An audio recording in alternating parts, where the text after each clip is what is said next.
Killer, thrilling finish there, but it could have been heartbreak. Yeah, definitely could have been a lot easier afternoon as well. I think with the momentum and ascendancy we had in the first half, I was disappointed to come in only 20 points to 6, and I didn't want to be too negative with the group at half time, but I just felt we had a man in the bin. We left some points out there. We'd had a lot of penalties first half, so generally that's going to even up, or the other side's going to be more disciplined second half. They had the wind in the hill second half, and Rochdale find a way to score points, and that's what they did. I think 3 tries off kicks today. So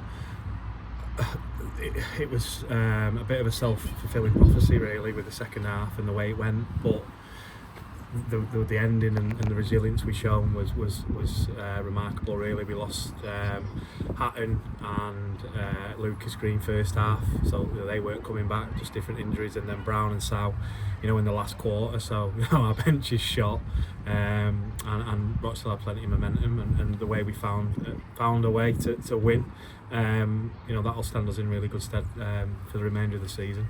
With some pace out back with Connor saying 2 tries today, looked real fast, found some space and picked up the kicks well. Yeah, outstanding. He was probably a little bit giddy in the first half before we scored. They let that ball bounce and they scored off that, and he did a couple of offloads, but once he went through, I was going mad because he should have gone under the sticks, and if we'd have got beat by 1, it might have been a different conversation. But he's exciting. He's got that speed, 2 full lengthers, no mean feat at any level, especially this level. There's more to come from Connor, and he's very exciting. It's almost written in the Hollywood scripts that it was a Jack Miller versus Matty Harrell kicking contest to seal the end of the game. Yeah, I've just joked with the supporters there, and Jack, if Jack had dropped the goal, I don't think they'd have been as polite to me. But it wasn't just about today's game; it was about the long-term future. And Matty showed in glimpses what he could do. He put in a couple of tries here.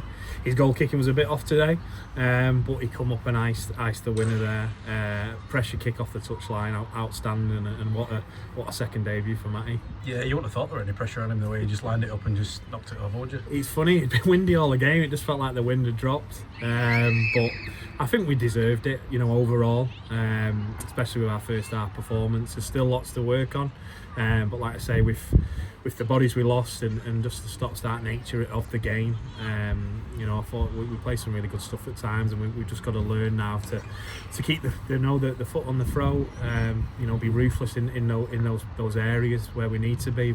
We could have gone in 30 points to 6 at half time, and that would have reflected the first half better. We made 9 errors in the first half, and we still come up with 20 points to 6, so that shows how good we were in the first half. So 40 minutes, let's put 80 together next, and hopefully some of them injuries aren't as bad as first third. Brad England as well with the wherewithal off the short kick-off to get it patted back and into a Cougar hand. Yeah, great short kick-off again off Matty, icing them plays, and then Beefy coming up with that, and then just the set. I think we found good field position today. We dropped the ball, but Billy scoots it up well, and obviously got his head took off, and the rest is history. Look forward now to a back-to-back game against Swinton away. Yeah, and that'll do us really good. And they've had a great win today at Workington, at home to Workington. But Workington are one of the best sides we've played, so that's no mean feat, and that'll be a real challenge next week. But one we're looking forward to. I felt we were a little bit unlucky against Swinton at home, and that'll be a good test to see where we're at.